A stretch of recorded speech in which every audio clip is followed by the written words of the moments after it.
ముఖ్యమంత్రి ఫోటో పైన బాల్క సుమన్ చెప్పు విసిరారు. అండ్ ఇంకోవైపు బీఆర్ఎస్ ప్రభుత్వం అధికారంలో ఉన్నప్పుడు ప్రతిపక్షాలు కేసీఆర్ ఏమైనా అంటే వెంటనే రియాక్ట్ అయ్యేవారు.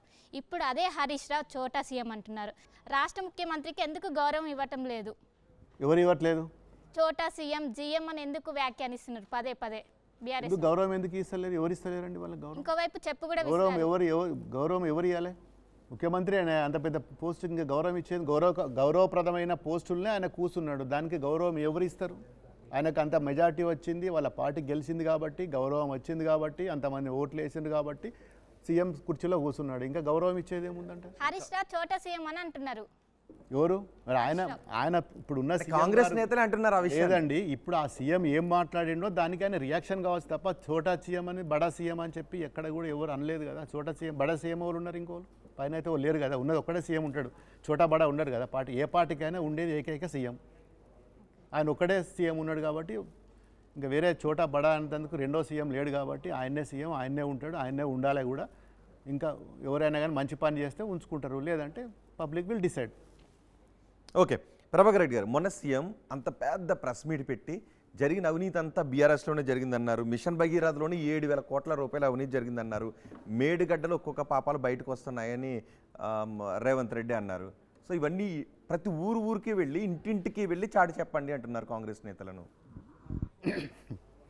ఇది పెద్ద జోక్ ఇది. ఎందుకంటే మన పిల్లి ఏమనుకుంటుంది, పాలు తాగేటప్పుడు నన్ను ఎవ్వరు చూస్తలేరు అనుకుంటుంది. ఇప్పుడు కాంగ్రెస్ వాళ్ళ పరిస్థితి కూడా గదే ఉన్నది. జనరల్గా కాంగ్రెస్ పార్టీ అంటేనే ఏ రాష్ట్రంలో పోయినా స్కాములు చేసి బయటపడి తిరగబడి జనాలు అక్కడ ప్రభుత్వాలు కోల్పోయి గుడ్డిలో మెల్లలాగా మొన్న కర్ణాటకలో గెలిచిండ్రు. కర్ణాటకలో కూడా ఇలా పరిస్థితి చాలా దీనాతిదీనంగా ఉన్నది.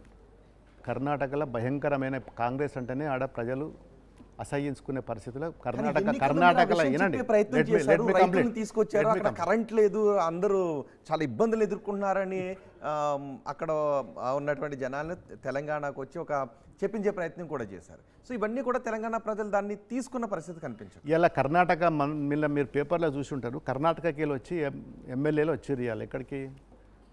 మల్లన్న సాగర్ ప్రాజెక్టులో మొత్తం అది మా కాన్స్టిట్యున్సీ కదా. మల్లన్న సాగర్ ప్రాజెక్ట్ నుంచి చాలా బాగుంది, బ్రహ్మాండంగా ఉన్నది, ఎన్ని పంపులు ఉన్నాయి, మేము ఇంత ఊహించుకోలేదు కూడా.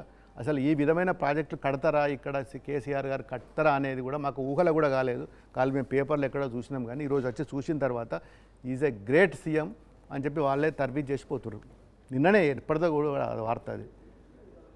కాంగ్రెస్ ఎమ్మెల్యేలు మల్లన్న సాగర్, అవును నేను వచ్చారు కదా కాంగ్రెస్ ఎమ్మెల్యేలు మల్లన్న సాగర్కి వచ్చి, మా మండలంలో ఉంది కదా, నాకు తెలుసు కదా, మీరు పేపర్లో కూడా చూసిండ్రు కదా. కర్ణాటక కాంగ్రెస్ ఎమ్మెల్యేలు మల్లన్న సాగర్ పనులను మెచ్చుకున్నారని మీరు అంటున్నారు. ఎమ్మెల్యేలు కాంగ్రెస్ వల్ల వాళ్ళు ఏ పార్టీ వాళ్ళు నేను ఐ డోంట్ నో, లేదు నేను తెలియదు ఎట్లా చెప్తాను, కానీ ఎమ్మెల్యేలు వచ్చి నిన్న వాళ్ళు గొప్పగా చెప్పిపోయినారు. కానీ రేవంత్ కర్ణాటక వాళ్ళే కాదు, మహారాష్ట్ర వాళ్ళు కూడా మొన్నటి వరకు తిరిగిపోయినరు నాయకులు. బీజేపీ వాళ్ళు వచ్చిండ్రు, శివసేన వాళ్ళు వచ్చిండ్రు, కాంగ్రెస్ వాళ్ళు వచ్చిండ్రు, కర్ణాటక రాష్ట్రం నుంచి వచ్చిండ్రు, మహారాష్ట్ర రాష్ట్రం నుంచి, ఒరిస్సా నుంచి వచ్చిండ్రు, నార్త్ ఇండియాకి వెళ్ళి కూడా వచ్చి మొత్తం ఈ ప్రాజెక్టులన్నీ చూసిపోయి అక్కడ కూడా మా దగ్గర కూడా ఎన్ని కెనాల్స్ ఉన్నాయి, ఎన్ని రివర్స్ ఉన్నాయి, మేము కూడా కట్టుకోవాలి, చాలా బాగా కట్టిండు ముఖ్యమంత్రి గారు అని చెప్పి చూసి మహారాష్ట్ర వాళ్ళు అయితే బస్సులు కట్టుకొని వచ్చి చూసిపోయినారు. కానీ ప్రాజెక్టుల్లో జరిగిన అవినీతి ఇది అని ఆ రిపోర్ట్స్తో సహా బయట పెడుతున్నామని రేవంత్ రెడ్డి అంటున్నారు. మీరు పక్క రాష్ట్రాల అరే అట్లా కాదండి, ఇప్పుడు మేము అపోజిషన్లు ఉన్నాము, రూలింగ్లో వాళ్ళు ఉన్నారు, వాళ్ళు తీయనప్పుడు అబద్ధాలు అప్పుడు తీయనప్పుడు అబద్ధం అన్నట్టే కదా. తీయమంటున్నాం కదా మేము, వద్దని ఎవరు చెప్తుండ్రు? మా ముఖ్యమంత్రి గారు చెప్పిండ్రా, మా పార్టీ చెప్పిండ్రా, మా నాయకులు చెప్పిండ్రా, ఆపుండ్రి భయ్, దయచేసి ఆపుండ్రి, ప్లీజ్ ఆపుండ్రి, మేము తర్వాత తీయండ్రి, ఇంకేదో దాని గురించి ఆపమని కూడా ఎవరు చెప్తలేరు కదా. బ్రహ్మాండంగా ఓపెన్ పెట్టింది, ఓపెన్ బుక్ కదా, దీన్ని కూడా ఆపనికి కూడా లేదు కదా. ఎట్లా ఆపగలుగుతారు? అవినీతి గురించి చేయాల్సింది సెంట్రల్ గవర్నమెంట్ ఉంటుంది, సెంట్రల్ బ్యూరో ఉంటుంది, ఇన్వెస్టిగేషన్ సెంటర్ ఉంటుంది, అన్నీ పెట్టుకుని సిద్ధం. మైక్ కట్ చేసేదే లేదు, ఎంతసేపు మైక్ కావాలంటే అంతసేపు మైక్ ఇస్తాం. ఎవరన్నారు? సిద్ధమని రేవంత్ రెడ్డి అన్న రేపు అదే మరి మాట్లాడతారు కదా, మరి టైం ఇస్తే రేపు సెషన్స్ ఎప్పటి నుంచి ఉన్నాయి, ఎల్లుండటి నుంచి ఉన్నది, మేము రెడీ అని చెప్పినాం కదా. ఎక్కడెనక పోయినామండి? నిన్న హరీష్ రావు గారు కూడా ప్రెస్ మీట్ కూడా అదే చెప్పిండు కదా. ప్రెస్ మీట్ ఏం చెప్పిండు? నేను మీకు ఏది ఉన్నా క్లారిటీ ఇస్తాను, క్లారిఫికేషన్ ఏదన్నా అడగండి, నాకు మైక్ ఇవ్వండి, ఎక్స్ప్లెనేషన్ చేస్తా అన్నాడు. తప్పేమున్నది? చేస్తాడు. చేయనప్పుడు మీరు ఎంక్వైరీ చేసుకుంటారు. దానిలో ఏం తప్పే ఉందండి. మౌలి గారు మిమ్మల్ని క్వశ్చన్ అడుగుతారు. బీఆర్ఎస్ నాయకురాలు కల్వకుంట్ల కవిత అసెంబ్లీలో మహాత్మా జ్యోతిరావు పూలే విగ్రహం పెట్టాలని చెప్పి ధర్నాలు చేస్తున్నారు, రౌండ్ టేబుల్ మీటింగ్స్ పెడుతున్నారు, ఆందోళన చేస్తున్నారు. ఏంటి 10 సంవత్సరాలు అధికారంలో ఉండి చేయకుండా ఇప్పుడు దానికోసం ఆందోళన చేస్తే జనం నమ్ముతారా? ఎందుకు ఇప్పుడు చేద్దాని ఏమున్నది? 10 సంవత్సరాలనే చేయాలని ఏమున్నది? పూలే మీద ఎవరి అంత ఇష్టం, ప్రేమ ఎవరు- అంత గౌరవం ఉంటే 10 సంవత్సరాల్లో ఎందుకు చేయలేదనే క్వశ్చన్ వచ్చింది. అవునండి, ఆమె వ్యక్తిగతంగా ఇప్పుడు అనుకున్నది పెట్టాలని. కేవలం మనము కాంగ్రెస్ను బదనాం చేయడానికేనా? షాపుకు పోతాము, అన్ని మెటీరియల్ ఉంటుంది, అన్ని పోయినప్పుడల్లా అన్ని కొనుక్కుంటామా? ఏది నచ్చినప్పుడు, ఏది ఎప్పుడప్పుడు, ఏది మనకు బుద్ధి పుట్టినప్పుడు మన మన చేతిలో అధికారం ఉన్నప్పుడు చేయకుండా అధికారంలో ఉన్నప్పుడే చేయాలని ఏముంది? ఆయన మీద ఆమెకు అప్పుడు భక్తి ఉన్నది. అప్పుడు పూలే మీద ప్రేమ లేదంటారా కవితకి? ఎప్పటికైనా ఉంటుంది. పూల మీద ప్రేమ ఉంది కాబట్టి ఇప్పుడు అడిగింది. పూల మీద ప్రేమ ఉన్నది కాబట్టి విగ్రహం పెడదామన్నది తప్పేముందని. అదే అంత గౌరవం ఉన్న వ్యక్తి ఆ 10 ఏళ్లలో చేయొచ్చు కదా, ఎందుకు చేయలేదనే క్వశ్చన్. అదేళ్ళ చేయాలని కంపల్సరీ ఏం లేదు కదా. 11వ ఏళ్ళలో కూడా చేయొచ్చు కదా, ఎందుకు చేయకూడదని నేను అడుగుతున్నా. 10 ఏళ్ళలోనే చేయాలని రూల్ ఏం లేదు కదా, 11వ ఏడు ఎందుకు చేయకూడదు? ఇప్పుడు కూడా చేయొచ్చు కదా. కేవలం కాంగ్రెస్ మీద ఒత్తిడి పెట్టాలి, కాంగ్రెస్ మీద ఒక బదనాం చేయాలనే కుట్ర అనేది మంత్రులు పొన్నం ప్రభాకర్ గారు వాళ్ళు కూడా అనలే మరి. మిగతా వాళ్ళు అడుగుతున్నారు. కాంగ్రెస్ వాళ్ళు కూడా ఎక్కడ అనలేదు బదనాం చేయడానికి ఇట్లా అడిగింది కాబట్టి. పొన్నం ప్రభాకర్ గారు ప్రెస్ మీట్ పెట్టి చెప్పారు. నాకు తెలియదు కానీ మరి ముఖ్యమంత్రి గారు కూడా స్పందించినట్టు నేను చదివిన పేపర్లో.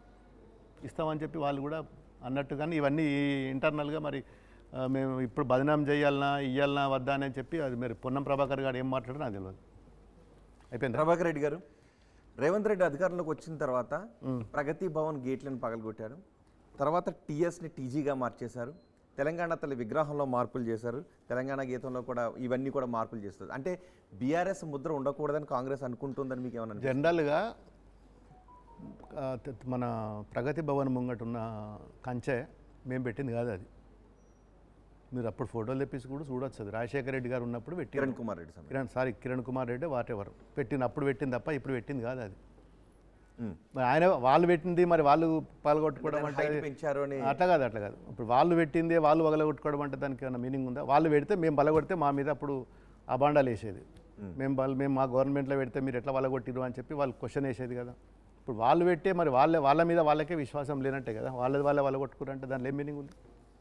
మేము పోనీ మా కేసీఆర్ మా గవర్నమెంట్ వచ్చిన తర్వాత ఆ గవర్నమెంట్ వచ్చిన తర్వాత మార్చేశారు, తెలంగాణ తల్లి విగ్రహంలో కూడా మార్పులు చేశారు. ఏదో ఆయన మారవాలనుకున్నాడు. అది ఆయన వ్యక్తిగతంగా మరి ఆయన ఎందుకు మారవాడో నాకు కూడా అర్థం కాలేదు. తెలంగాణ స్టేట్ ఈజ్ ఏ మంచి టీఆర్ఎస్ ఇన్ని రోజుల నుంచి అలవాటు అయిపోయింది. 10 సంవత్సరాల నుంచి తెలంగాణ స్టేట్ అని మొత్తం దేశమంతటా తిరుగుతాయి కదా వెహికల్స్. దాన్ని తీసి టీజీ ఎందుకు పెట్టాడో నాకు కూడా అర్థం కాలేదు. మళ్ళీ రేపు మీ ప్రభుత్వం అధికారంలోకి వస్తే దీన్ని మార్చేస్తారా టీఎస్ కింద? అప్పటి సంగతి చూసుకుందాం. ఓకే, ఇప్పుడు ఏంటి లోక్సభకి ఎలా సమాయత్తం అవుతున్నారు? ఎవరు నియోజకవర్గంలో ఆ ఎమ్మెల్యేలు అందరూ కూడా ఆ పార్లమెంటు జరిగే ఎన్నికల్లో ధీటుగా జవాబు చెప్పాలి. ఖచ్చితంగా బీఆర్ఎస్ పార్టీని జెండా ఎగిరేయాలని చెప్పి ఆ స్థాయిలో కష్టపడి మొన్న మా ఎమ్మెల్యే ఎలక్షన్లో ఏ విధంగా అయితే మేము గెలుచుకున్నాడో నా నియోజకవర్గం చూసినట్టయితే ఖచ్చితంగా అదే తరహాలో కష్టపడి మరి జరిగే ఎన్నికల్లో కూడా డెఫినెట్గా మేము అంటే పోటీ కాంగ్రెస్కి బీజేపీకి మధ్య ఉంటుందని వాళ్ళు అంటున్నారు. ఆల్రెడీ రామాలయం ప్రారంభం కూడా మాకు బాగా ఖర్చు వస్తుందని బీజేపీ నేతలు అంటున్నారు. అంటే వాళ్ళు చేసుకునేదే ప్రచారం కదా. రామాలయం ప్రచారం చేసుకుంది ఎలక్షన్ గురించి. వాళ్ళు కలిసి రాకపోవడం ఉంది, ఎట్లా ఉంటుంది కావచ్చు డెఫినెట్గా. వాళ్ళు ఈ విధంగా పబ్లిక్లో మేము పోలేకపోతున్నాము, మేము 10 సంవత్సరాలలో ఇండియా లెవెల్లో ఇండియా స్థాయిలో కూడా మేము ఏం చేయలేదు, కనీసం దేవుని అడ్డం పెట్టుకుని మేము ఈరోజు సీట్లు సంపాదించుకుందామని ఒక నిర్ణయంతో వాళ్ళు ఒక దుర్బుద్ధితోటి వాళ్ళు దేవుని అడ్డం పెట్టుకుని రాజకీయం చేయాలని వాళ్ళకి ఆ ఉద్దేశం ఉన్నదేమో మరి అది చెప్పుకుంటారు. తప్ప లోక్సభ ఎన్నికల్లో తెలంగాణలో ఎవరి మధ్య ఉంటుంది పోటీ? ఎక్కడెక్కడ ఒక్కొక్క నియోజకవర్గంలో ఒక్కొక్క దాని పరిస్థితి ఉంటుంది. ఖచ్చితంగా అన్నింటిలో మేమైతే ముందుంటాం. రైట్. ఫైనల్గా అటు ఇతర రాష్ట్రాల్లో కూడా బీఆర్ఎస్ని విస్తరింప చేయాలని అనుకున్నారు, అలాంటి ప్రయత్నాలు ఉన్నాయా? ఇప్పుడు పూర్తిగా తెలంగాణ రాజకీయాల మీదే కాన్సన్ట్రేషన్ చేయాలి. కాలం నిర్ణయిస్తుంది, సమయం నిర్ణయిస్తుంది.